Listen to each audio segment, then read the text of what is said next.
In this video, I'm going to show you some examples of prime factorization. Question 1 says, what's the prime factorization of 63? When you're doing prime factorization, you'll want to make a factor tree. So we're looking for two numbers that multiply together to equal 63. I'm going to use 9 times 7. I'm going to circle any of these factors that are prime. 7 is prime, 9 is not. So I'm going to continue splitting it apart into factors. 3 times 3 is 9.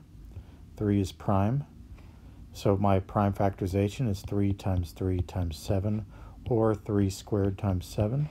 Now I just need to find that answer choice, which is answer choice A. Question 2 says, what's the prime factorization of 196? Same thing, I'm going to make a factor tree. And I don't know too many factors of 196, but I do know that it's even, so 2 is definitely a factor, and 2 times 98 is 196. 2 is prime, so I'm going to circle it. 98 is not. I know that 98 is even as well, so I'm going to continue to split it up. 2 times 49 is 98. 2 is again prime. 49 is not. 49 can be split into the factors of 7 times 7, and both of those are prime. So our prime factorization is 2 times 2 times 7 times 7, or 2 squared times 7 squared. And that looks like that's answer choice A again.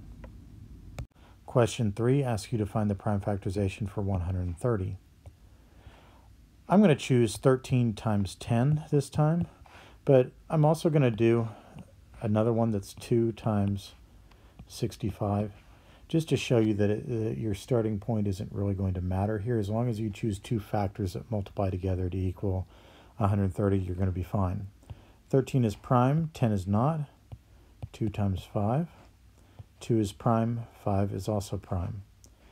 Over here on the right, 2 is prime, 65 is not.